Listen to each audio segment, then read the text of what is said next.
नमस्कार, one India Hindi में आपका स्वागत है। मैं हूं शिखा धूरिया।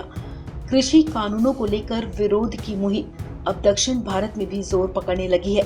इस मुद्दे पर डीएमके प्रमुख एमके स्टालिन ने शनिवार को तमिलनाडु के सलेम में कृषि कानूनों के खिलाफ आयोजित एक जनसभा को संबोधित किया।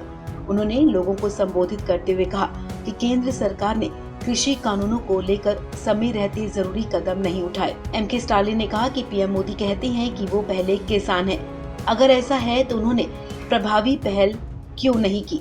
एमके स्टालिन ने कहा कि अब हम इस कानून के खिलाफ अदालत का दरवाजा खटखटाएंगे। उन्होंने कहा कि केरल और पंजाब के लोग पहले ही कोर्ट का दरवाजा खटखटा चुके हैं। गौरतलब है कि राजधानी दिल्ली के बॉर्डर पर हजारों की संख्या में हरियाणा, पंजाब और अन्य राज्यों से आए किसानों का लगातार 10वें दिन भी प्रदर्शन जारी है। पंजाब और हरियाणा से शुरू होकर ये प्रदर्शन कई राज्यों में फैल गया है। बिहार में नए कृषि कानूनों को वापस लेने के विरोध में बिहार की मुख्य विपक्षी पार्टी आरजेडी सड़क पर उतर आई है। आरजेडी ने पटना के गांधी मैदान में कृषि कानून के विरोध में प्रदर्शन किया। आरजेडी नेता तेजस्वी यादव ने कहा, हम मांग करते हैं कि केंद्र काले कानूनों को वापस ले।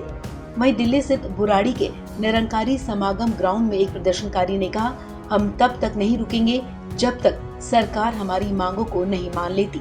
उन्होंने कहा कि हम इस आंदोलन को और बड़ा करेंगे। केंद्र के कृषि कानूनों के खिलाफ किसान दिल्ली बॉर्डर पर 10वें दिन भी जमे हुए हैं। किसानों और सरकार के बीच शनिवार को 5वें दौर की बातचीत चल रही है। केंद्रीय कृषि मंत्री नरेंद्र सिंह तोमर और रेल मंत्री पीयूष गोयल विज्ञान भवन में किसानों से बातचीत कर रहे हैं। विज्ञान भवन में किसान संगठनों के 40 प्रतिनिधि बातचीत के लिए मौजूद हैं। मीटिंग से पहले नरेंद्र सिंह तोमर ने उम्मीद जताई कि किसान सकारात्मक सोचेंगे और अपना आंदोलन खत्म करेंगे। सूत्रों का कहना है कि सरकार कृषि कानूनों में कुछ बदलाव कर सकती है, जिसका प्रस्ताव किसानों के सामने रखा जाएगा। वहीं किसानों के समर्थन में भारतीय परिवहन संघ ने 8 दिसंबर से हड़ताल करने का ऐलान किया है। किसान संगठनों ने प्रधानमंत्री का पुतला फूंकने की भी घोषणा की है। साथ ही 8 दिसंबर को भारत बंद का आह्वान किया है। किसान दिल्ली नोएडा लिंक रोड पर चिल्ला बॉर्डर पर प्रदर्शन कर रहे हैं। एक किसान का कहना है कि अगर सरकार के साथ बातचीत में आज कोई नतीजा नहीं निकला तो फिर संसद का घेराव करेंगे।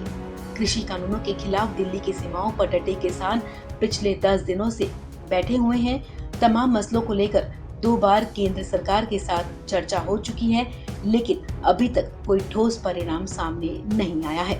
आपको बता दें, किसान कृषि कानून वापस लेने की मांग पर अड़े हुए हैं। एमएसपी पर ठोस भरोसा चाहती है। वहीं केंद्र सरकार कानूनों को वापस लेने की बात तो नहीं मान रही, लेकिन किसानों की कुछ ऐसी मांग है जिन पर सरकार राजी होती दिख रही है। इस खबर में फिलहाल इतना ही। तमाम अपडेट्स के लिए आप बने रहिए वन इंडिया हिंदी के साथ।